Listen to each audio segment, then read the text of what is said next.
In today's episode, we discuss the Hersheypark launch coaster that's been riding like the wind for over 20 years. Welcome to Airtime Traveler. Now get ready, here we go.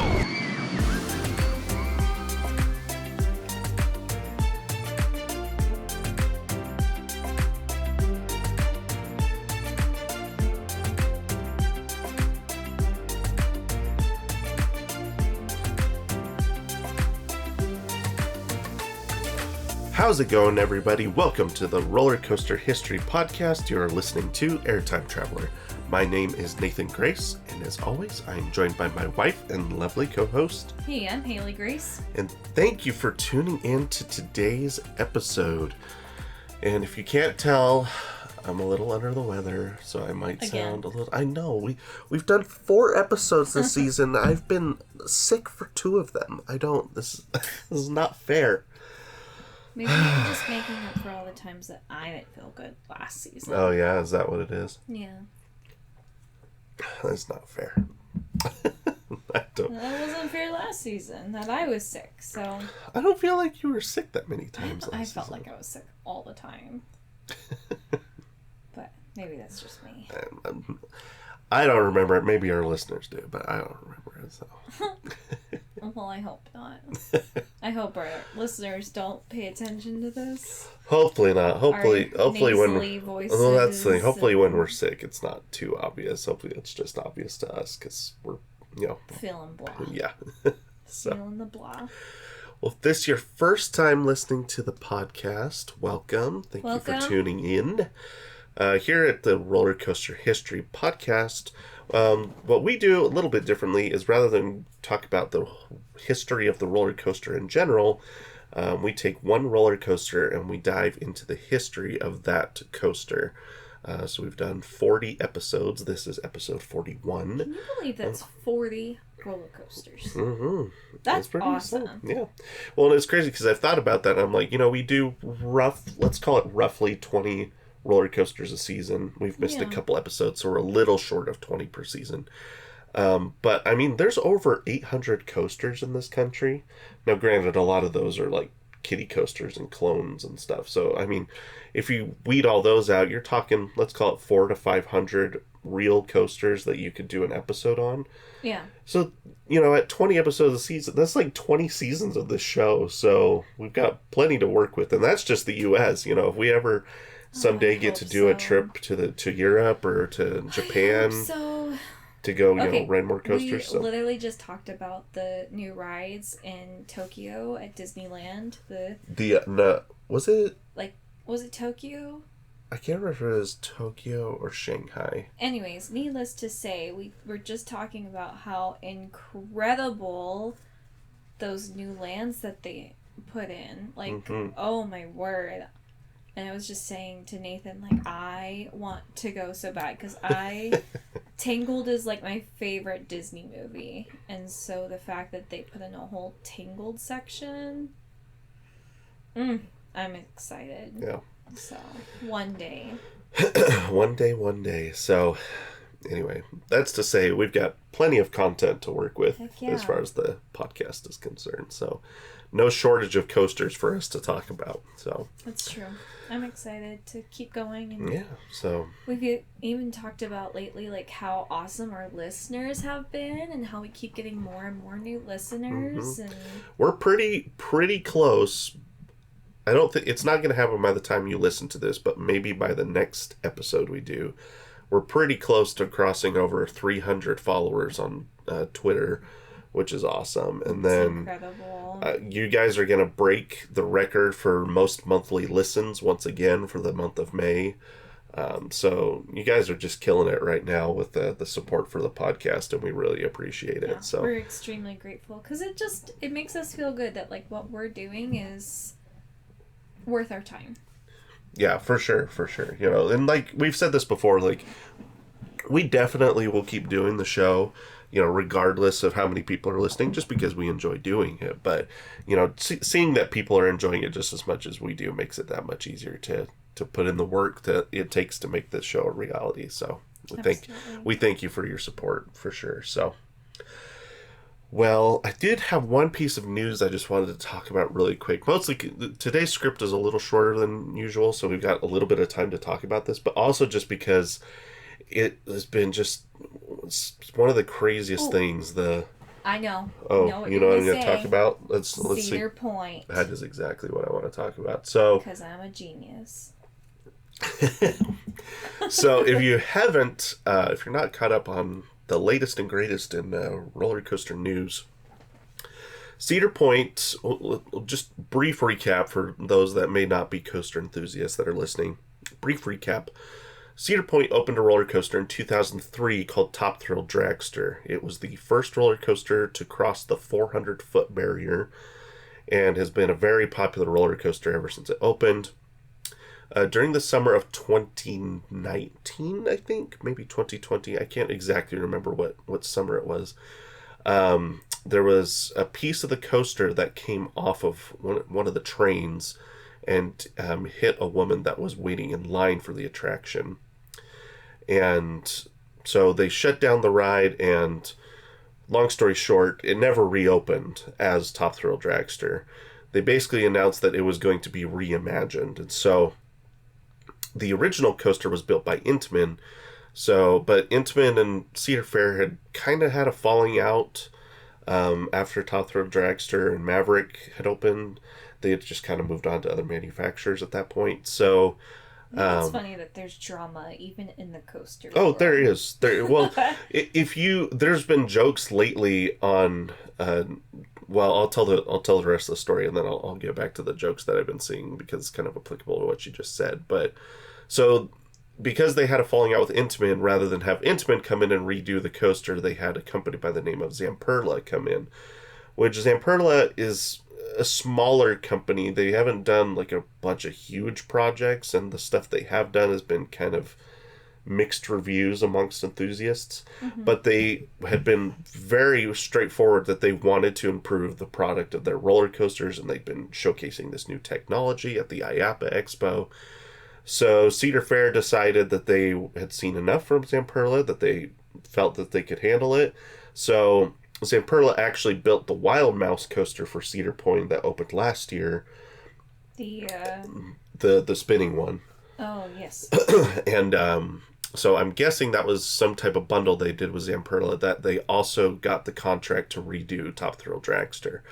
And what they did is they did brand new trains for Top Thrill Dragster, and then they turned it into a launched shuttle coaster as opposed to a hydraulic launch coaster.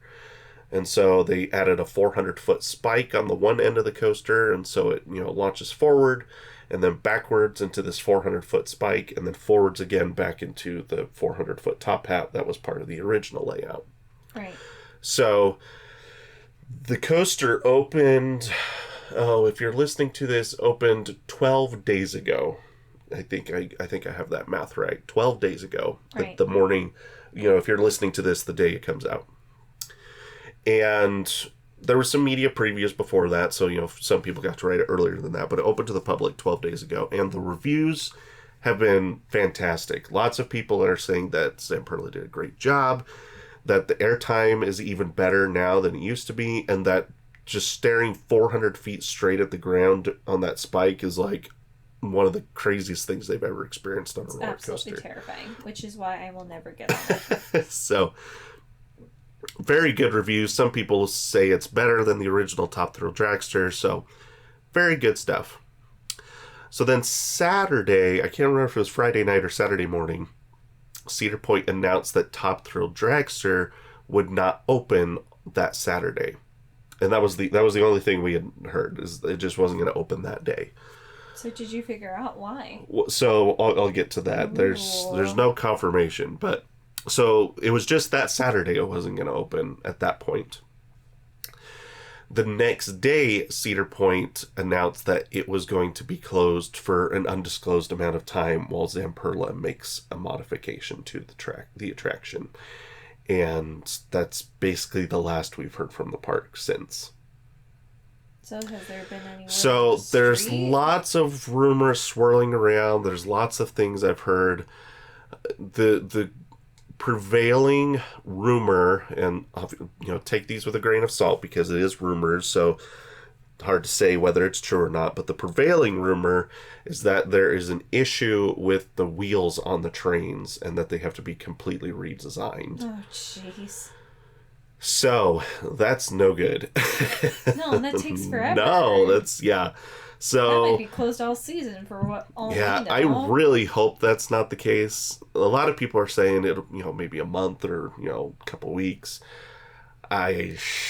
Man, I don't know. It's a fascinating thing, though. It's because Top Thrill Dragster had a lot of problems, too. Like, it was pretty common for you to, for people to go straight to Top Thrill Dragster in the morning because they wanted to make sure they got on it before it broke down for the day. Right. Like, it had problems, too. And so, like, this is just, I don't know, it's a different coaster, but the same story, right? It's just continuing to have problems, and a lot of enthusiasts are picking on Cedar Point, saying they shouldn't have gone with a manufacturer that was unproven to do something this kind of scale. Yeah. And so, I don't know, it's an interesting thing. So, going back to some of the jokes that I've seen is that, so they had a falling out with Intamin. So I saw someone that had like a list of the coaster manufacturers, and they had crossed off Intamin. Steel Vengeance had some problems when it opened, and so they haven't worked with RMC ever since Steel Vengeance opened. So crossed off RMC, and then Zamperla having issues, so they crossed off Zamperla. So I just see people are making jokes of like, what manufacturer is Cedar Point going to have left to work with after all this? Like, they're gonna have to start building things in house like Lagoon does. So that has been the latest and greatest in roller coaster news this week. That's not greatest. Latest and worst. There you go. In roller coaster news this week. It is no good for your break this attraction that's been closed for several years, and you put all this money to be a record-breaking shuttle coaster, and it was open for 1 week and then had to close. Really? It's crazy though, because we've talked about coasters that have had problems like this. Right. Like we talked about Lightning Rod just a few weeks ago. That's what happened to Lightning Rod. Way back when, we talked about Steel Phantom that was only open for a few days and then closed down. Talked about Ring Racer that was open for 3 days, I think, and then closed down. So, like, this isn't unheard of in the coaster enthusiast community, but it's like, when it happens, you're like, this could either be an omen of things to come, or hopefully, once they get these wheels fixed, then we're great, and nothing happens. It's totally fine after that. The question is, is this going to become a Phantom's Revenge, that they fix it and then it's great and everybody loves it, or is this going to be a Lightning Rod where it just has problem after problem after problem after problem? So who's to say? We will, time will tell, and we'll be, a few years from now we'll do a Top Thrill 2 episode, and we'll see what ends up happening when we talk about the history of that coaster in a few years. So right, because there's no history yet. No, there's no point in talking about it. I mean, we could do an episode because the coaster's 20 years old at this point, but I would prefer to wait a few years and see what happens to the new iteration before we jump into more history on that. So well, with that, let's jump into the topic for today's episode. And guess what? We're finally doing a coaster that you've been on. we did 3 in a row to start the season that you had not been on, and finally we're getting to one that Haley's been on before. Depressing. I know. I didn't even plan it that way. I just kind of. Yes, you did. I know you did. No, I did not plan it that way. I planned the season out in a couple different ways. Just trying to fit. I try not to do the same chain several times in a row, or I definitely don't do the same park 2 times in a row, and so I just mix it up so that you get a good mix throughout the season. And so that's just kind of how the episodes felt. I was like, oh, that's 3 in a row that Haley hasn't been on. So, but today we're not only talking about one you've been on, but we're talking about one of our favorites. We're talking about Storm Runner at Hersheypark. Yeah. Do you remember which one this is? Of course I remember which one this is. Which one is this? Storm Runner's the launch one. Okay, you do remember. I'm just saying, I know. sometimes, like literally, what episode was it? It was well, I think it was the last episode we did. You were like, I said Magnum XL 200, and you're like, oh, I remember this one. I'm like, you haven't been on this one. So sometimes I just have to double check. Okay, you don't. Just see the look I'm getting right now. Storm Runner at Hersheypark. This is one of our favorites. I don't know where it falls for you. I loved this ride. Well, I mean, was terrified to get on it. We're so scared. But Hershey was one of the very first parks we went to when I started kind of getting into the coaster enthusiast community, and so we hadn't really been on that much. Like, I think Storm Runner is, I think it was like credit number 30 something for me. So, like, really early on. Right. So, we really hadn't been on that much. And that was, I think Storm Runner was a little bit of a wake-up call for both of us. Like, whoa, that is something else. He kept saying, just get on it. Just get on it. And I was like, don't you dare put me on this thing. And finally, like, I'm not even kidding you. I almost didn't ride it. Like, when we were at the trains and I, was like, I'm not getting on. She forced me on it. I did not force you on it. You were pretty. I mean, I knew you would enjoy it. I was like basically persuaded. Sounds a lot better. Persuaded you to ride it is a lot better than sit down. Sit down, buckle up. Sounds like what we do with our kids. Which just sit down and buckle up. Not on rides though. That's just getting in the car seat. Oh gosh, the car seat is the bane of our existence. Storm Runner at Hersheypark opened in 2004 at a cost of $12.5 million. 2,600 feet long. It's 150 feet tall, but the tallest drop is 180 feet. 75 mile per hour top speed. Average 2023 wait time, 33 minutes, which that definitely checks out. Every time we've gone to ride Storm Runner, it's a long wait. Yeah, at least 45 minutes every single time. So, it's so fun though. It is, yeah. It's so short, but it's so worth it. It's so much fun. Like that launch is just woof, takes the breath out of you. Mm-hmm. Yeah. In the coaster bot rankings, it ranks at number 38 in the country. It ranks below coasters such as Maverick at Cedar Point. Really? Mm-hmm. The Velocicoaster Coaster at Universal Studios and Pantheon at Busch Gardens Williamsburg. Ranks above coasters such as Copperhead Strike at Carowinds, Accelerator at Knott's Berry Farm, and Matugani at Lost Island. At Hersheypark, it ranks third behind Wildcat's Revenge. Mm-hmm. Okay, that checks out. And Sky Rush, which I know we have divided opinions about Sky Rush, but I am curious how the new restraints, might affect how I feel about that. So, well, there's a good chance we're going to be going to Hersheypark again this summer. Not a good chance. I thought that was pretty solid. It's solid. I think it is, as long as we can financially make it work, which I think we can. So we're excited to give those, first of all, get our Wildcats Revenge credit because we haven't been on that one yet, and then try out the new restraints on Sky Rush. So it should be a good time, and ride Storm Runner as many times as we're able to, obviously. Yeah. At Hersheypark, it ranks third, like I said, behind Wildcat's Revenge and Sky Rush. And then it's ahead of Candemonium, Fahrenheit, Great Bear, Lightning Racer at 7, Comet at 8, Super Duper Looper, and Laugh Track at 10, and then some of the other ones after that. So I don't feel like Laugh Track gets enough love. I really liked that one. It was not bad. I was watching a video today about the smoothest roller coasters by each manufacturer that Airtime Thrills did, and the company that did Laugh Track is Mauer, and he put Laugh Track as the smoothest coaster they've ever done, and I was like, yeah, that checks out, because I remember that riding Laugh Track, I was like, that's one of the smoothest roller coasters I've ever been on. Right. So I'm sure being indoors, completely enclosed helps the fact. So, but yeah, very good ride. So.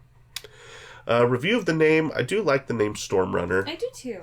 It's very good. So it's creative. Yeah, and I feel like a lot of coasters are kind of like cut and dry, but like this one's pretty creative. Yeah, and like run, the word run and runner is a word that's used in a lot of coasters. Like there's Thunder Run and Lightning Run, and light cycle run. Like, there's a lot of coasters that kind of use that phrasing, but Storm Runner, I think, is a solid name. I think it works really well. So Yeah. I do like this logo too.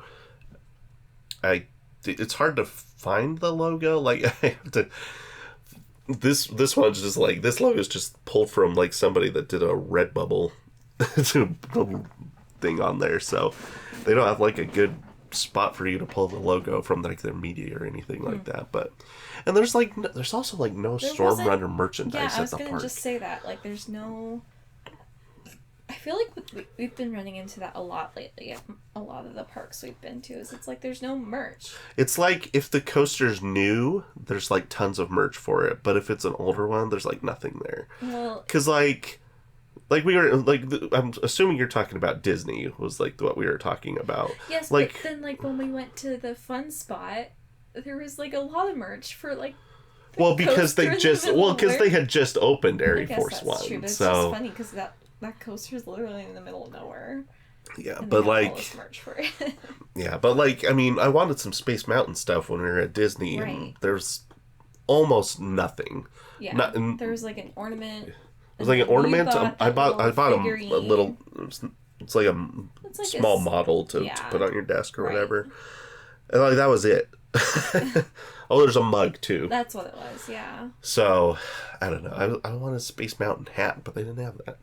There you go. So someone can make them a Space Mountain hat. Oh well, you can. There's plenty of Space Mountain hats you could buy on Redbubble or whatever. But I wanted something from Disney, and Disney doesn't have that. So I don't know. They will next year during Space Mountain's 50th, but... Oh, you think so? Oh, I'm well, maybe not a hat, but I'm sure they'll have some 50th merchandise, or 50th anniversary merchandise for Space Mountain next year, so... I mean, is that just Disney World's Space Mountain, or is that Disneyland's as well? Disney World's turns 50 next year. What about Disneyland? I don't know. A few years after that, so... Disney World's is the original. Right. So. Oh, I knew that. Yeah, so... review the paint scheme. It's a good paint scheme. I don't, it's nothing. Intamins are hard to paint like multicolor. It's really just one color for the track and one color for the support. So there's nothing like too crazy you can do with Intamin track. But I mean, the red and the white looks really nice. So they gave it a fresh paint job, and I think 2013 was the last one. So could use a new one unless there was one that's been more recent. I wasn't sure, but. And then I do like the trains too, so the yellow looks really nice on the red track, so I think it looks good. So the white, yellow, and red, I think it looks good. It's a nice solid paint scheme, and the white, yellow, and red kind of goes along with the logo, fits well, so it looks good. Here's the park's description of the ride. Oh boy. Buckle up, guys. Now get ready. Here we go.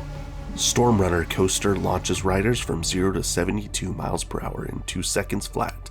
Ooh. And that's just the beginning. Ooh. This one-of-a-kind coaster takes riders through a thrilling 135-foot cobra roll, barrel rolls, a dramatic flying snake dive, and a screeching halt before slowly gliding back into the station.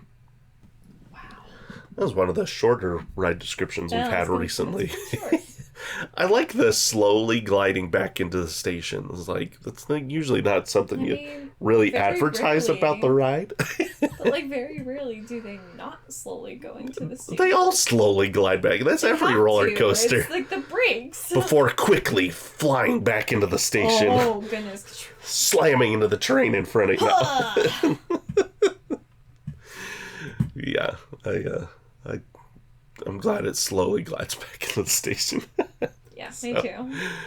Customer reviews. We got a good system going here because I decided our reviews needed to be a little bit more positive, right? Like we do all the 1-star and 2-star reviews. I decided we should start with some of the 5-star reviews, and then we'll go into the other ones. So, especially with Storm Runner, it gets a 4.8 out of 5 on Google reviews. So. Okay. Very nice. So, here's 5 stars. Best coaster ever. Amazing launch. Flying snake dive is incredible. I will concur with that. This coaster doesn't get as much. Enthusiast talking. Yeah, if you know what the flying snake dive is, you're an enthusiast. Yes. This coaster doesn't get as much love as it deserves with, was that 7 exclamation points? Very underrated with another 7 exclamation points. Best row is front or back. Make sure to get a night ride if you ride Storm Runner. That is one thing we haven't done yet, is a night ride on Storm Runner. We'll that sounds like cross that off this trip. Well, the problem is we always go to Hershey in the summer, and it never gets dark enough before the park closes. So that's always the problem we run into. So here's another 5-star. This person has Sky Rush in their picture, by the way, so they're a Hersheypark fan. Storm Runner has one of the best launches in North America. You receive great airtime going over the top hat. The Cobra Loop and Flying Snake Dive, absolutely fantastic, and the ending is very snappy with fun forces. Another enthusiast there for sure. Snappy. 5 stars again. This coaster is just amazing. The launch is intense, and you get such a great stomach drop feeling as you go down the top hat. The Flying Snake Dive is super forceful and fun. I recommend 100,000%. Whoa, wow. that is high praise. 100,000%. That feels like something like a kindergarten. 100,000%. I vote 100,000%. All right, now for the bad. 1 star. Very uncomfortable, and my friend even knew about the puzzle-filled layout. What? Puzzle-filled? Puzzle-filled. I have no idea what that means. Where does that mean? I imagine like a coaster where like it stops mid-ride and then like this little screen pops up with like a crossword or something, and you have to like fill it out to be able to ride the rest of the ride or something. That'd be actually really funny. She did not like it, and she and I felt so bad. We had a 2.5-hour wait and had nothing to do while it forced us to wait because it had mechanical issues and said 15 more minutes, and knew why I didn't enjoy this ride much. Oh. Okay. 1 star. If you ever make it through the 2-hour line, you will enjoy the 52-second ride. With a smiley face. With a smile. I really don't like this ride. Smile. It is interesting. Like, I think some people don't like amusement parks because to them, the 52 seconds of the ride is not worth. They're like, why would you wait an hour and a half for something that only lasts 2 minutes? And like if that's not your cup of tea, then that's fine.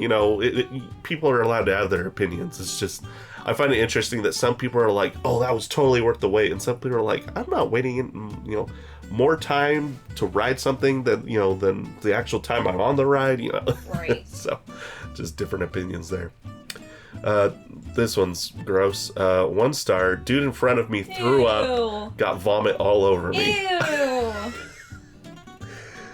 Oh, I did not need to know that. Don't put that on the review. Gotta say, that's not really the coaster's fault, so I don't think the coaster deserves a 1-star review. Maybe the guy in front of you deserves a 1-star review, though. Storm Runner, how dare you? You made that guy How dare you make him throw up all over me? It's not his fault that he ate right before he got on the ride. I can't tell you how many times that happened. I mean, it happened when we went Intimidator. Intimidator 305. We were about to get on the ride, and they had to hose it down because same thing happened.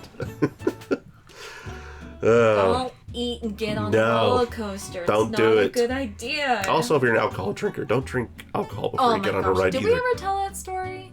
Oh, that's also Intimidator 305, isn't it? So, I guess we have to tell it. I was going to say we should tell it during our Intimidator 305 episode, but you can't leave them hanging like that.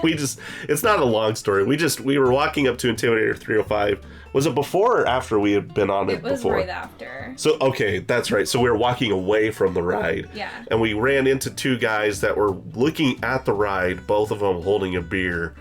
And they asked us, like, did you have, like, was it fun? Something along those lines of, like, how scary is it?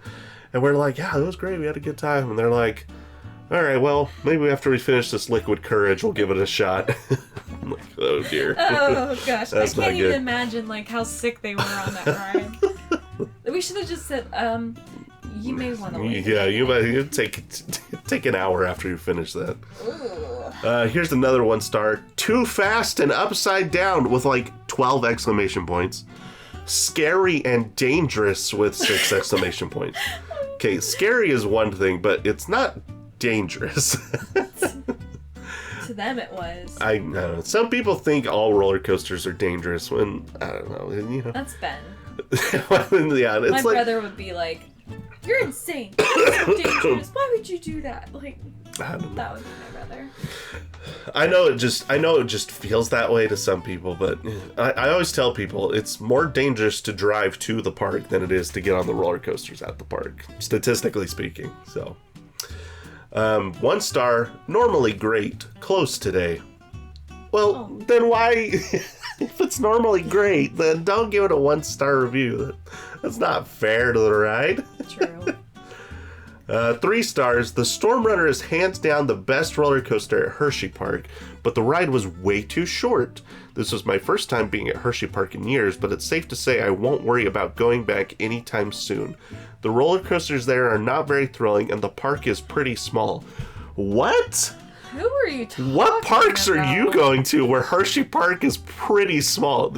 That's not small. My feet hurt. Oh my! Real Hersheypark bad. is huge. It's huge. It's massive. Yes. Like, the only people that could say Hersheypark is small is like if they've only gone to Disney or like Cedar Point or, you know, like parks like that. Like, as far as regional parks, like Hersheypark is massive. It's huge. So Well, because it's not even just the park, but like if you go out of the park and go into the museum, it's like a whole nother, there's like, so much there. there's so much to do. Yeah. So, Yeah. Also, the roller coasters there are not very thrilling. This guy just must be a Cedar Point fanatic, and like he just can't stand anything that's not Cedar Point. maybe. Last review, 3 stars. I almost lost my purse to this wacky coaster. What? That's your fault. Don't That's take, like whenever. don't so take when your we went, purse on a roller well, coaster. like when we went on what's the last roller coaster that we just rode at Fun Spot? Oh, on Area Force One. Yeah. So I get on the coaster and there's like a mom and her son that's sitting right behind me, and I guess they had other people in their party a few seats back from them, and the son kept saying, "Mom, do you know, give them their phone." She's like, "Oh, we'll be fine. Oh, we'll be fine." So we get off the ride, and she like she basically was like, you know, "Oh my gosh, where's my phone? Like, where's my phone?" And she was like, she basically told the ride operator, she's like, "I dropped my phone," and she's like, "It's over there, I think, somewhere. I think it fell over there." So like they like went and had to like try and look for this phone, but it's like almost dark, and the coaster's huge, so there's only a few spots that they can actually look. And then what was even funnier is the same people in their party a few seats back said, "Yeah, my phone fell out too." So Oh my God. I didn't hear that part. Oh my gosh, man. it's like, why would you? That's why they started to install like some of the metal detectors. Yes, like, because people don't listen to the rules. it's true. Oh, like It's true. I've seen so many people, enthusiasts in particular, which enthusiasts generally speaking follow the rules because like we do this so much that we understand what the rules are. Like that's why I specifically buy pants with zipper pockets so that I can keep my phone with me and not have to worry about that. But they're wonderful. They are. It's the thing amongst enthusiasts is like zipper pocket shorts. Like Found some at Marshall's. I got my first pair. Exactly. So, but man, I told Haley this because she got off the ride and told me all that, and I told her, and we saw one of the employees like looking around the fence line trying to see if they could find it. I told Haley, like, I feel like if you lose your phone and it very blatantly says, "Don't take your phone on the ride," and if there's any coaster that says "Don't take your phone on the ride," other than ones with metal detectors, it was that one. Like there were multiple signs. And the ride ops were saying it as you got on the ride. They were saying, like, do not take anything on the ride. They showed us the cubbies on the other side, put all loose articles and phones over there. I even took off my, like, glasses. Like, my eyeglasses. Yeah, like, I usually keep my phone with me, but since they were telling us no loose articles, even I was like, I can probably leave it behind, just to be safe.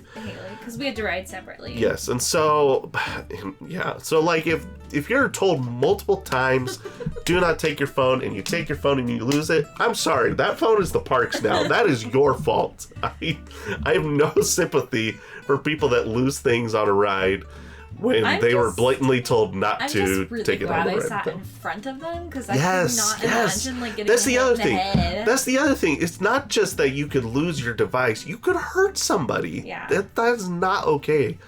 So, anyway, I'll get off my soapbox now. Okay, get off your soapbox. Climb down. Down. We got to talk about Storm Runner. We just keep going on and on about. To be fair, this is the first episode we've recorded since we got back from our first coaster really trip of the year. So there's a lot of stuff like Top Thrill 2 and Air Force 1, all this stuff that we haven't even recorded any of our trip reports yet. So this is kind of the first recording we've done since we got back. So things have been kind of crazy. But keep an eye out. We will have some trip reports coming we're going to do Lagoon first because it's been like 10 months and still haven't done that one and needs to get done. Does it I know it's so outdated, but we had a baby, so we cut us some slack. But then we're going to do one for SeaWorld Orlando, one for Busch Gardens Tampa, one for Walt Disney World, and then I haven't figured out how to do Air Force 1 because that's not really enough to do a full episode, so I might just tag that onto Disney or something. I don't know, we'll figure out how to throw Air Force 1 into one of those episodes. So we could do a mini episode. I mean, maybe. It's really not. It will only be like 15 or 20 minutes. That's okay. So that's okay. We'll make it work. Okay. All right. Well, with that being said, let's dive into the history of Storm Runner. So everybody hop in our time machine here. Keep your hands, arms, feet, and legs inside the time machine at all times. And let's go back to 2002.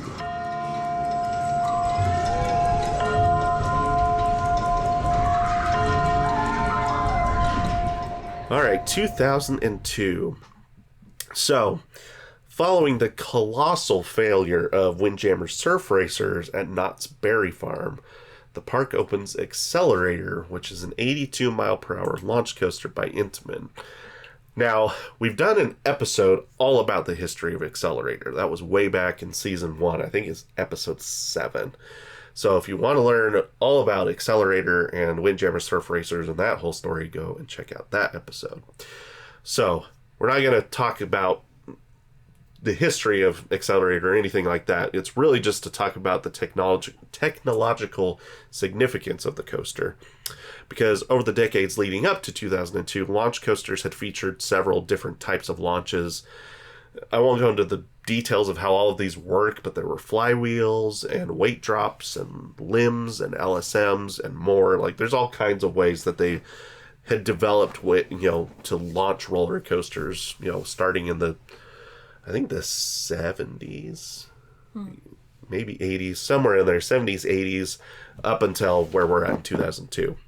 So in the late 90s and early 2000s, Intamin was the coaster manufacturer that was making a name for themselves and pushing the limits and breaking records. That culminated in them breaking the 300-foot barrier in 2000 with Millennium Force, which we've talked about before. But another piece of technology that the company was working on was the first ever hydraulic launch for a roller coaster. Now, I'm not going to claim to be an engineer by any means, so I pulled this explanation from Coaster Force, which is they do a lot of POV videos, and they have a website that does roller coaster explanations like this. So this comes from their website, and this diagram comes from them as well. So I'm just going to read this verbatim because I don't know engineering well enough to put this into my own words. Does that make sense? Okay. Yes. So, hydraulic pumps rapidly pump hydraulic fluid into several accumulators with 2 separate compartments that are divided by a piston. As the fluid is pumped into one compartment, compressed gas forms in the other. I think the gas is nitrogen, if I remember correctly. When the pressurized fluid is released, it drives several motors, which in turn spin a large winch drum. That winch rotates, contracting a cable that's attached. So basically, kind of think of like a fishing rod, where like you're reeling in the line. Okay. It's kind of the same concept as the winch rotates, it pulls the cable and reels it in. And that cable is attached to a catch car that's underneath the train of the coaster. As the cable contracts, the train is pulled rapidly along the launch track, and the catch car disengages at the end of the launch track, and then the train continues on the circuit, and then the catch car returns to the station, and gets basically set up for the next launch. Okay? Yeah. So that's kind of how it works. It's very similar to air compressed launches, which S&S was doing at this time, but the hydraulic launches, from what I understand, Intamin was just a more reliable company than S&S was at this point. S&S was pretty new in the industry, and so I think people were just more willing to go with Intamin because they were more well known in the industry at this point. Because the S&S launches were just as intense. S&S is the one that did Powder Keg. Oh, okay. So that's an air compressed launch that Powder Keg uses. So.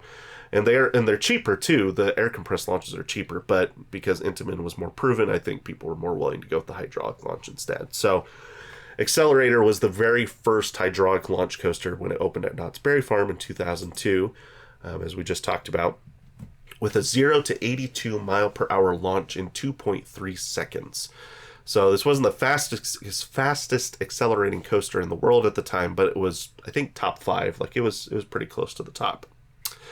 Now, when this technology proved successful, Cedar Fair asked Intamin if they could crank up the intensity for another one of their parks. So this would lead to the 2003 opening of Top Thrill Dragster, which we were just talking about in the introduction of this episode. So this, as I mentioned, this is the first coaster to break the 400-foot barrier. And while Top Thrill Dragster did not accelerate as fast as Accelerator did, it did feature a launch of 0 to 120 miles per hour in 3.8 seconds. So, that takes us back to Hersheypark. Okay. So, around this time, Hersheypark officials were looking to build the park's very first launch coaster. They'd been on a tear lately, as we've talked about in other Hersheypark episodes. They were just building huge coasters. They built, Wildcat in 96, Great Bear in 98, Lightning Racer in 2000. They opened an expansion to the water park, which included another roller coaster in 2002. So it was like every 2 years they were opening a new roller coaster at Hersheypark. They were just cranking them out. So they were ready for another large coaster investment following the expansion to the water park. So on August 5th, 2003, Hersheypark announced that they had hired Intamin to construct their third hydraulic launch coaster. They did not announce the name for this coaster, but they had so this is the artist rendition that came out with the announcement. One mustache. Yeah, let's check that out. Goodness. The world's first hydraulic launch coaster featuring inversions. And they already knew the layout and everything, because you can see here advertising 0 to 72 miles per hour in 2 seconds. And you can see this rendition. They already had the layout set up and the colors, everything. But a name had not been decided yet. We'll get to that in a second. Okay. At the media event for the announcement, a cowboy rode into the Music Box Theater on a horse to unveil the new coaster. That's cool. So I imagine he must have talked like a cowboy. So here's the quote from the what's his? I thought it had his name in this article here. Oh man, I gotta. Shoot, I can't find the name here. I saw the name at some point that this article just says a cowboy actor, so I don't know what the name was. But anyway, here was the quote from the cowboy.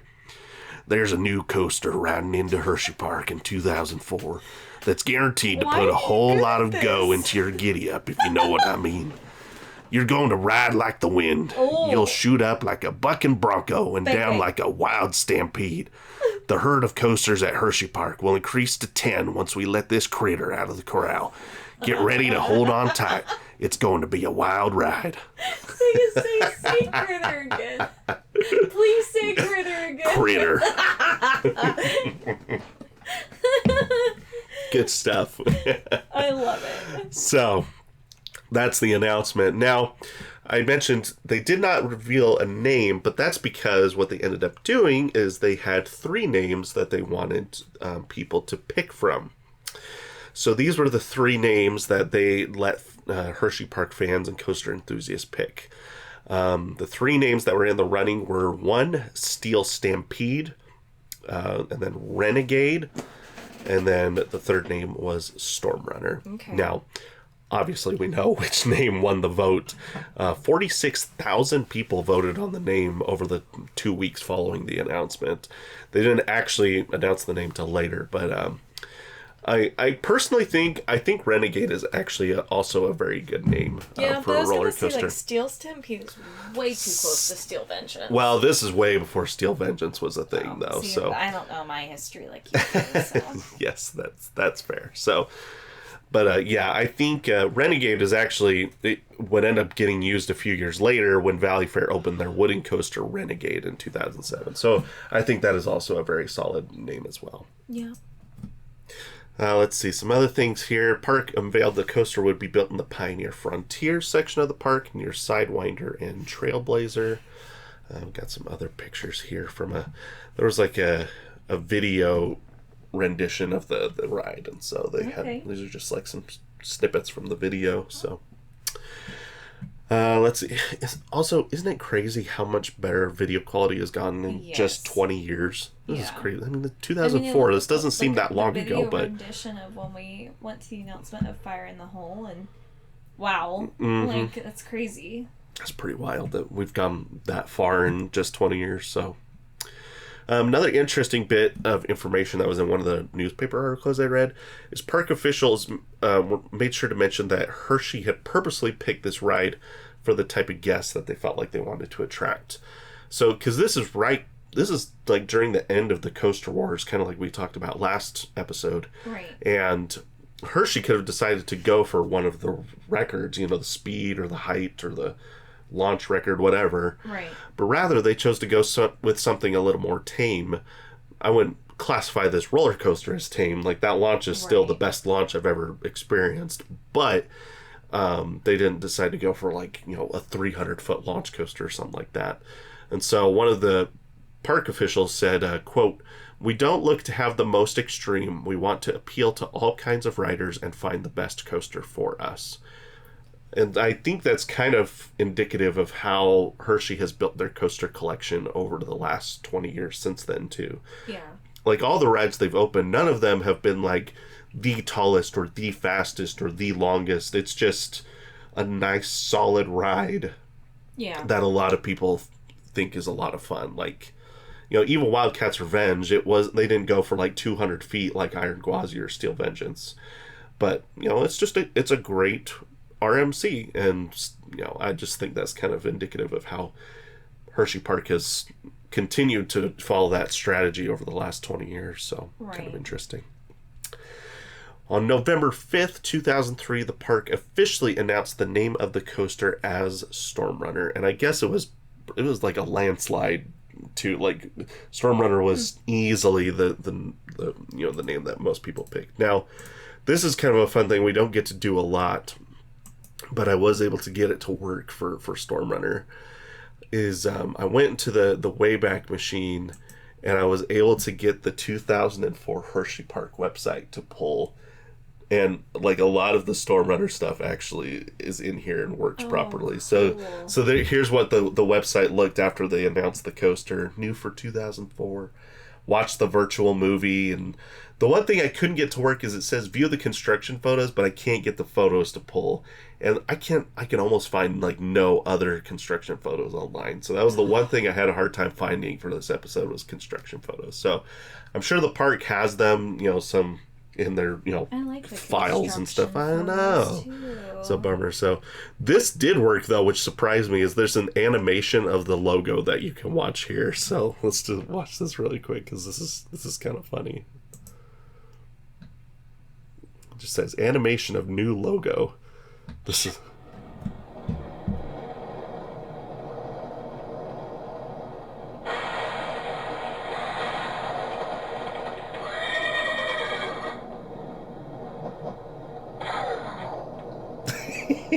And like in that day and age, that was a big deal. Yeah. Those animations were really clear for us. And yes, not bad. Smooth, and like it reminds me. You know what this reminds me of?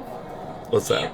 This also, I just find it funny. Like, you could hear you might be able to hear this on the recording, the sound effects that the website has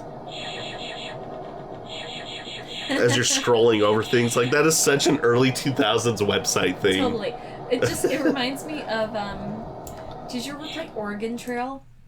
Yes, Yes, long time ago. This reminds me a lot of, like, that. I feel like that Yeah. was, this day and age is For Oregon sure, Trail so. is early 2000s. So. Now, I did want to read, so the description here, I'm not going to do the whole dramatic thing for this description like we did, because this one's a lot longer. Okay. But it does kind of give a little bit about the story behind the ride. So this is what it says. There's a legend out west about a storm like no other, with wind-tossed clouds and blinding bolts of lightning. A storm that flies across the horizon behind the hooves of an untamed rebel of a beast. When the thunder starts growling and the wind howls to the skies, certain times you'll see this beast racing in front of the storm clouds, a raging renegade Mustang, never ridden, never tamed.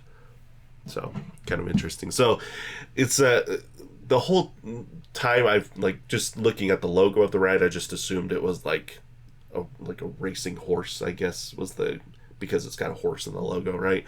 But it's actually more of like almost like a mythical creature that, like, brings the storm with it, that people, I don't know, it's kind of a more mystical theme than I originally knew. So I wish they would kind of play on that more. Like, it's not super obvious, but Hershey doesn't really do like a ton of theming with their rides. No. They just, so I mean, minus Laugh Track, pretty much the rest of them are kind of generic, which is fine. Every park is Pandemonium. I mean, it's just themed to candy, though. That's themed.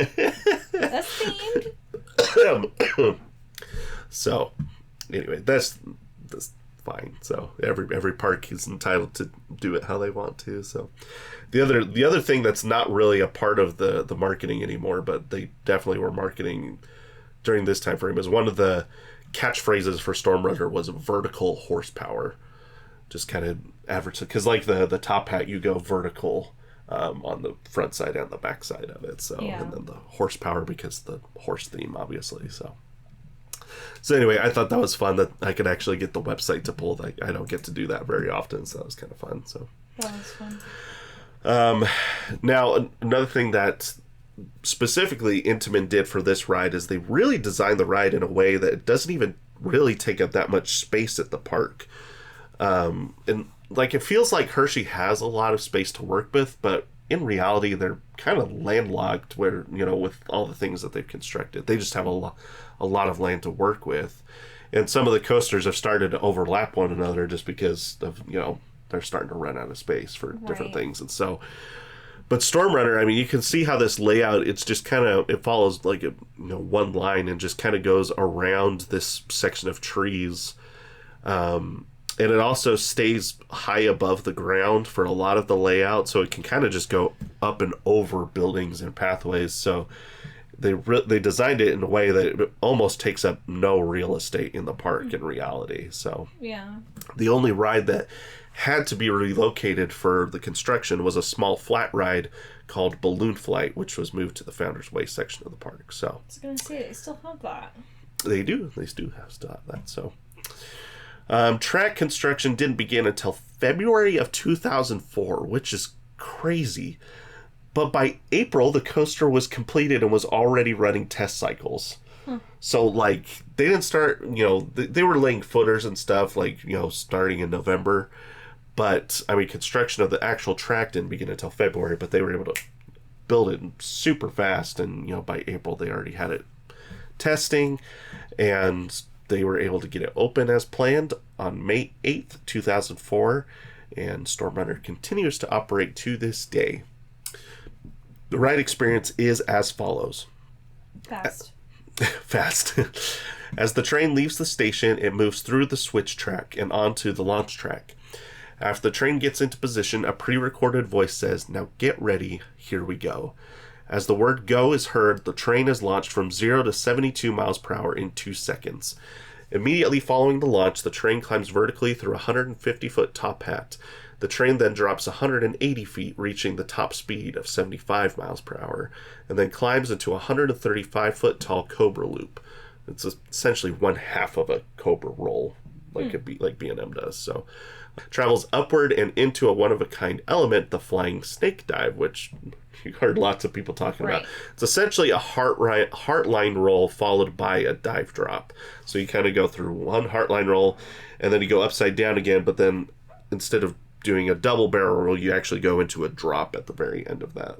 So it's a lot of fun. It's one of my favorite. I know, one of my favorite inversions on a coaster. So a lot of fun.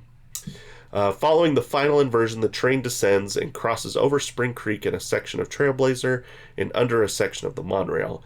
The train then rises through 2 bank turns, first to the right, then to the left, and then into the final brakes. So all of that happens in 52 seconds, by the way, from... Actually, I think it's 52 seconds from when you leave the station. The actual, after it launches, I think it's like 18 seconds or something crazy like that. It's really fast. It's really fast. So that is my only complaint about the coaster is I just wish it was longer. So, but to be fair, all of the Intamin accelerator coasters, I have to think. I'm not as familiar with the European ones, so I can't say this for certain, but all of the Intamin hydraulic launch coasters in the US are very short. And Storm Runner's probably the longest out of all of them, honestly. So not from a length standpoint, but from the actual amount of time you're on the ride, I would say. So right. But the reception for the coaster was outstanding. While not a record breaker like Top Thrill Dragster, there was no doubt that the riders I really messed up my script here a few times. Take a breath. Oh my gosh. Feel better? Yeah. I'm getting there. Can you listeners tell that I don't feel good? Oh, okay. There was no doubt amongst riders that the intensity of the launch combined with the thrill of the inversions made for, an awesome ride experience. The motor for Storm Runner's launch produces over 8,000 horsepower per launch. Whoa. That is crazy. I mean, you're thinking like the fastest cars in the world produce like 1,500. Right. So 8,000 that is nuts. The motor generates so much heat. Can you imagine putting that in a car though? That's dangerous. That's dangerous. I don't even think it's possible. It probably would be undrivable. The motor generates so much heat that the room it's housed in produces 100 tons of air conditioning to keep it cool. Whoa. That's enough air conditioning to fill 3 average houses. Whoa. That's crazy. That sounds like a nice room to be in, though. Like, oh, it's so cold. Especially on a hot day. Not maybe during the winter months, but yeah, probably on a hot not, day. So. Storm Runner was also the first hydraulic launch coaster to feature a dual loading station. So essentially, basically, there's trains on either side of the station. When you walk up, you can either go to the left or to the right to get onto one of the trains, and then on the front and the back of the station, there's a transfer track that switches back and forth to just move the train to one side of the station or the other when you're coming in, and to put the train back onto the launch track as it leaves the station from either side. So in theory, it's supposed to make it faster for loading because you can operate 3 trains instead of 2. Right. It doesn't actually make it that much faster, but it makes it so the trains don't stack. Like you don't get stuck on the brake run waiting for the other train to leave. Like if the other train is having some issues or whatever, you'll just pull into the other side so that people can at least get off of the ride, which is kind of nice. So right. That's something they learned. Accelerator and Top Thrill Dragster, neither of them have a dual loading station, so both of those can have I think Top Thrill Dragster does have a separate load and unload station though. So that way, that's how Top Thrill Dragster solved that problem. But then for this one and some of the other ones later on, they did the dual loading station instead. So okay. The launch dialogue was voiced by voice actor and motivational speaker K.D. Bowie. I'm not sure how he pronounced it, but to know who that is. no, you may not. I didn't know who it was, but like I looked him up as I was doing the research, and he's got a decent following on Instagram, so some people might know who he is. Especially in the Atlanta area is where he's based out of, I think. He also voiced the commercials and the radio spots for the ride, and I've got one of those radio spots for us to listen to, so that's kind of fun. Let's do it. There's a certain kind of storm out west. An eerie calm foretells its coming, with a thunderous rumbling like the sound of 1,000 hooves pounding the plain. So close you can feel it. You're far from calm before this storm, and before you can blink, you are blown away. Like the stinging tip of a cracking whip, hurling you 150 feet straight up, throwing you through a loop and barreling you back to the ground on tracks of steel. It's a raging whirlwind of a coaster. And then it passes. Think lightning never strikes twice? Ride it again. Storm Runner, the all-new, revolutionary hydraulic launch coaster is here. Experience vertical horsepower. Only at Hersheypark. Call 1-800-HERSHEY or visit Hersheypark.com. Pick up discount coupons at participating Burger King restaurants. Burger King. Yeah, the last little bit there kind of ruins the mood for me.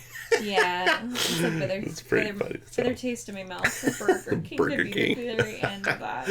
So It's like super intense, and then it's like, get your coupon at Burger King.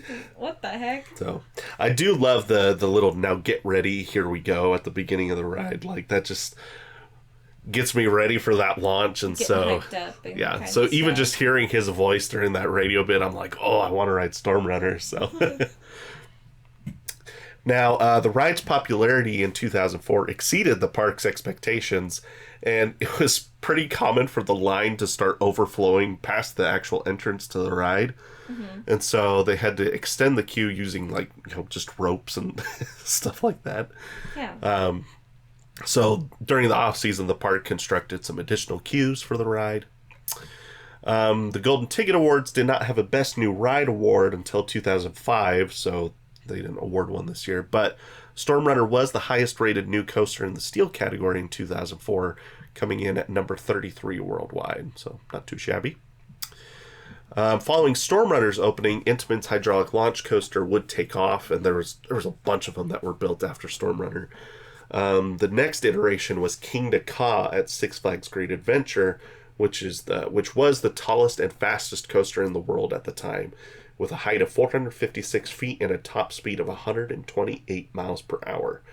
Not only that, but the launch was 0 to 128 miles per hour in 3.5 seconds. So King to Ka's launch was also faster acceleration than Storm Runner was. So that's just crazy. That's one coaster that's on my bucket list for sure, is to experience that launch, but then go, the tallest coaster in the world at the same time. Where's that at again? It's in New Jersey, Six Flags Great Adventure. So, yeah, sounds like a good time. King to Ka also has the dual loading station that they developed for Storm Runner as well. So, then there was other hydraulic launch coasters that would open over the next 5 years, including Rita at Alton Towers. The one that we're not able to go to, Abu Dhabi. Formula Rossa at Ferrari World. Mm-hmm. And Stealth at Thorpe Park. Dang it, Ferrari World. I know. Why do you gotta be so Well, and then bad? Formula Rossa is the fastest roller coaster in the world, with a launch of 0 to 149 miles per hour. I couldn't do that in one. 4 seconds. Isn't that one make you wear goggles? Yes, that's the one. You have to wear goggles on the ride. No. Number one, it's gonna mess up my hair. It's gonna mess up your hair. Well, I know the ride's gonna mess up my hair too, but the fact that why? 149, twice as fast as Storm Runner. No! Twice as fast. No! I'm getting bugs in my teeth, yuck. No thanks. Oh man, it sounds like so much fun. Bucket list coaster for sure. Does it really? It does. Sounds awesome. I mean, there's the difference between enthusiast and GP. I'm that is true. That is true. doesn't We didn't mention sound I fun. totally missed that in the intro episode. I was so focused on Top Thrill too. I am the general public. I'm the coaster enthusiast, and my wife Haley is a member of the GP, Right. or the general public. Yeah. So I do the research and tell the stories, and So she's here to make me more Nathan's, interesting. well, unlike Nathan's the one that spends I'm hours and hours and hours and hours and hours of research. Yeah, putting all this together. And I will ride any coaster anywhere. And look pretty. And pretend. Yes, you do. Yes, you do. Good, you read the cards. I did read the cards. You read the cards so good there. We gotta keep going. We still got some... We've been doing a lot of rambling in this episode. It's keeping it interesting. Yeah. We're being more real, right? Something like that. Okay, this segue might seem a little out of place, but there's a coaster in Hersheypark's history it's not really tied to any other coaster's history. It's most closely related to Storm Runner, so I had to talk about it here. During Storm Runner's construction in April 2004, Hersheypark announced another coaster that was set to open in 2005. The coaster was named Turbulence and was to be built by Interactive Rides, which is a very small manufacturer that's most well known for the flat rides that are on top of the Stratosphere in Las Vegas that we've talked about. Oh, yeah, no. So they really haven't done any coasters. So, but this model that they came out with is known as a freefall tower coaster. And the marketing appeal was that essentially the coaster is turned on its side, but riders would still be upright. So kind of similar to like Tumbili at King's Dominion, where like the seats can move, but you just like the track is vertical. You know which one I'm talking about? Yeah. So similar, but not quite the same. So the coaster was set to replace the Giant Wheel, which was a beloved Hersheypark attraction that had operated since 1973, but closed at the end of the 2004 season. And also, speaking of, look at this thing. This is really interesting. It's like a Ferris wheel, kind of, but it's like got like two arms, like, and the gondola is kind of just hanging underneath. And anyway, it's kind of cool. I kind of want to ride one of these, but you probably don't. No. I don't do heights. No.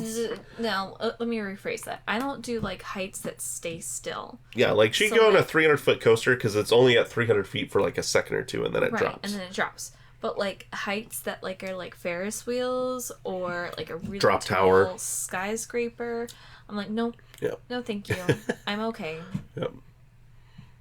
When you took me on the Raven, I was ready to kick your butt because you Valraven, you mean? Yeah, Valraven, because you didn't tell me. She thought we had gotten stuck at the top. Oh, I was so mad at him. I was so mad at him. How many times have we told that story on the show? I know, but I'm still mad at you for it because you didn't tell me. I thought you had seen it. Anyway. No.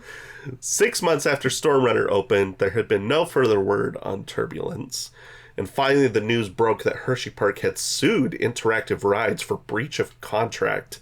Turns out the coaster ended up being more expensive than Interactive Rides had anticipated. Ooh, and so they increased the price to $3.1 million. It was supposed to be $2 million. Ooh, and in the end... It's a big price difference. Yeah, so Hersheypark sued, Interactive Rides countersued. It was a mess. Eventually, both of them just settled outside of court, but the coaster was obviously canceled. So, with the empty plot of land where the Giant Wheel used to be, the park refurbished the balloon flight ride that had recently been removed for the construction of Storm Runner. So here's the refurbished balloon flight, and then they also refurbished the Starship America ride and moved it over there too. And so, yep, if you're over in the Founders Way section of the park, and you see Balloon Flight and Starship America right next to each other, there was supposed to be a roller coaster there once upon a time. So there you go. Now, with their 2005 coaster plans gone to waste, park officials decided they just wanted to work with Intamin again, because Intamin had done great for Storm Runner, and then they had this poor experience with this other manufacturer. So they decided to build Fahrenheit, which is an Intamin looping coaster that is at the park that opened in 2008. If you want to learn more about Fahrenheit, you can go listen to episode 13 of the podcast. We did a whole episode about Fahrenheit. It was not as groundbreaking as Storm Runner, but it's very popular at the park, still considered a top 100 coaster in the country. And then this relationship with Intamin would also spawn the 2012 opening of Sky Rush, an Intamin wing hypercoaster that is largely considered one of the best coasters in the country. So, all kind of started with Storm Runner, spawned these two other Intamin coasters that came right afterward. And so, a lot of people talk about which of the Intamin trio at Hersheypark is your favorite. And I think both of us would say Storm Runner is our favorite out of those True. three. So, Yeah. but they are all very good, and Skyrush could potentially pass Storm Runner depending on how those new restraints are. We'll see. Find out in a We'll few see. weeks. Yeah. So, let's just close by talking about Storm Runner's life over the past 20 years. All right. All right, 20 years. Let's go. Yep. 2 sentences. It's 20 years in 5 minutes. Let's go. Same year Storm Runner opened, the widely anticipated Roller Coaster Tycoon 3 was released to the public. One of the roller coaster models in the game was Intamin's hydraulic launch coaster. And I don't know why they did this. I'm guessing they worked out some deal with Hershey just to have some more recognizable coaster enthusiast things in the game. But the name of the model in the game is literally called Hershey's Storm Runner. And so when you build it, so here's some screenshots from the game. It looks just like Storm Runner. It does. That's funny. So you could build a custom layout, or I played this game once upon a time. I don't play it as much anymore as some of the older ones, but if I remember correctly, you could actually build Storm Runner. They had pre-built it so that you could just say, "Here's Storm Runner," and just Here, plop. Yeah. and just plop it right in your park exactly how it is in real life. That's so, fun. So there you go. So, and I think that was the only coaster you could do that with in the game. So it's kind of fun that Storm Runner's like the quote-unquote headline attraction of that video game. So, strangely enough, another model you can build in the game was directly based off of Turbulence, the canceled Hersheypark coaster that we just talked about. So it's kind of weird that both of those are in this game, and I don't know, it's just kind of funny how it really shows how the developers of the game really have their thumb on the pulse of the amusement industry and are really keeping up to date on everything that's happening. So when the coaster opened in 2004, it had plastic over the shoulder restraints, which we'll talk in a few weeks about Busch Gardens. But Busch Gardens Intamin launch coaster still has those restraints. And on that coaster, it's not that bad because it's not as fast as some of these other ones. But there were, some of these older 2000s Intamins all had these, including Storm Runner, and Intimidator 305 had the hard plastic restraints at one point. Hard plastic. I know. I can't imagine. Sound safe. No. Well, it's safe, but I mean, so here's what they That's look what I'm like. saying. It doesn't sound safe. Here's what they look like. Okay. So, and I mean, they're not like plastic. It's not like, I don't know, not like, the bottom of the microphone here or whatever. It's not not rigid. It does have some give to it. It's, more like a rubbery type of thing. I mean, it's probably still, very similar to the B&M over the shoulder restraints, right? It's very stiff, but it does have a little bit of give. But in 2016, Hershey actually went and replaced the plastic over the shoulder restraints with these new soft fabric restraints, which it has nowadays. And they did that. Nice. Yes, they're much better. And Intimidator 305 has these now. Most of the Intamins that had the plastic ones have been replaced, except for Cheetah Hunt at Busch Gardens Tampa. But we'll talk about that another day. So they also replaced them on Fahrenheit as well at the same time. They did both of those in 2016. So much more comfortable, and I'm glad they made that change. So. There was an incident that occurred in 2018 where a 9-year-old boy's safety harness allegedly could not be properly secured when he was on board one of the cars. The ride I remember this. Do you remember this? I remember this. So this is according to the family. The ride operators failed to address the concern when asked for assistance by his father, who was properly restrained next to him. As the train exited the station, the boy got off the ride at the last moment, leaving his father aboard as he exited the attraction. The family has filed lawsuit against Hersheypark and Intamin, saying they've experienced anxiety-like symptoms as a result of the incident and a bunch of other stuff. I would too. That being said, the park denies that the events occurred as the family says they did. The park says the boy jumped off the coaster before it even began moving. So, I mean... It's who's right, who's wrong yeah, in the situation. and I can't... I'm not going to speculate because I know how coasters operate, and it seems unlikely to me that the coaster would be able to dispatch without someone properly restrained. Usually coaster trains are... yes, all the restraints have to be properly in place. That being said, I mean... there are instances where things happen, so I'm not going to speculate one way or the other. The lawsuit is still pending, but Clearly, the Pennsylvania Amusement Rides and Attractions Division doesn't feel that the incident warranted Storm Runner needed to be closed.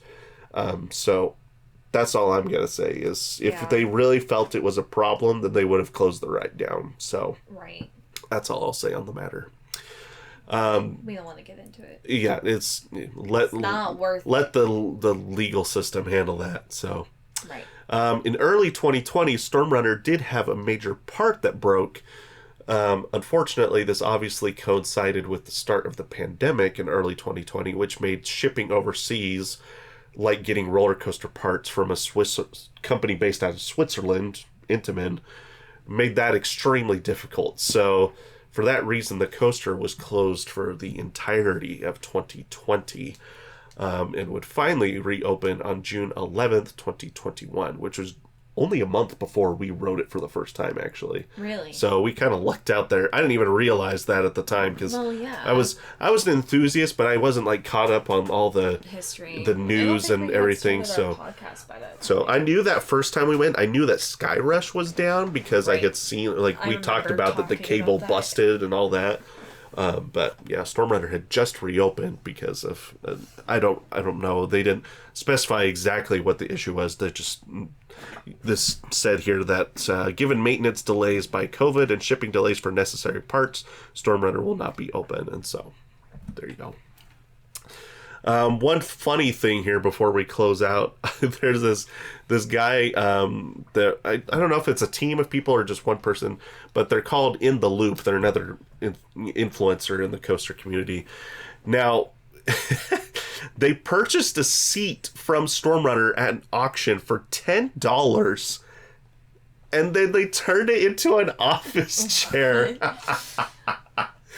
That is amazing. No mounting. Yes. I would love to buy a piece of a roller coaster for $10. That is crazy. The Fahrenheit one is. I know the Fahrenheit one too. Yeah, they're both of them here. So that is pretty crazy. Now, the funniest part of that though is so he made this big long post about it and was like, "We turned it into office chair. Spoiler alert: it is not comfortable." Yeah. No, it won't be. Yeah. So Yikes. that's pretty funny. And then lastly, the reason I decided to do the Storm Runner episode today is because just a few days ago, Storm Runner celebrated its 20th anniversary. Happy so birthday, I think it's actually Storm Runner. it's like a week ago as we're listening to, or Why do after they you're call listening it to this. anniversary and not birthday? They kind of they're interchangeable. Some parts use anniversary, some use birthday. So birthday, we can use birthday. It's so birthday. Happy birthday. Happy birthday, Storm Runner. So there you go. That's 20 years of Storm Runner, and that is the history of Storm Runner at Hersheypark. One of my favorite coasters of all time. Still, after all the coasters I've been on, Storm Runner still manages to stay in my top 10. So, happy birthday, dear Storm Runner. Happy birthday to you. Sorry. This is getting punchy. Yes. I have a 4-year-old and a 6-month-old, and they're handfuls. It's inevitable at this point. It so. is. It is. So, any idea where Storm Runner ranks for you? Like, I know it's below Twisted Timbers. We need to sit down. You need to sit down and put your rankings We need to sit down together, and put rankings Is it together. above or below Phantom's Revenge? Oh. I don't know. Both. Both? That's what I'll answer what Parker. Oh, yeah, that's what... We're going to try to get Parker to do a top 10 Disney rides when we do our Disney trip report. We'll see if And we've been trying, like, did you like Dumbo or Tico's better? And he goes, both. Like, okay, that's not going to work. So cute. Yeah. Well, thank you for tuning into this episode of the podcast. Again, thanks for all your support and everything you've been doing to, listen and tune into the show and, give us support on social media. We really appreciate it. If you like this episode of the podcast, be sure to go and give us a 5-star review, whether you're on Spotify or Apple Podcasts or wherever you might be listening. Not Helps, 4 stars, 5 stars. helps people find the podcast in the future, and it really helps us out, so we appreciate that. And if you want to follow us on social media, you can do so on Twitter/X or on Instagram. Our handle on both of those is @airtimetraveler. And yeah, I think the only other thing is just keep an eye out for those trip reports we've got coming over the next few weeks. Or Lagoon. Yep, Lagoon trip report. I'm going to say it, Lagoon trip report next week. Oh. I'm committing Lagoon trip report next week. Ambitious. It's only taken 10 months. We're gonna make it happen. So ambitious. No more procrastinating. It's gonna happen. It's just next meant week. to be next week. Next week, Lagoon trip report. I'm saying it now. So, Okay. So keep an eye out for that, and obviously all the other ones will be coming in the months after that. So exciting stuff, and we'll have more trips coming later this year. Not all of them are finalized, but we'll let you know what we got going on when we know what we got going on. So, thank you for tuning into this episode, and we will see you in the next one.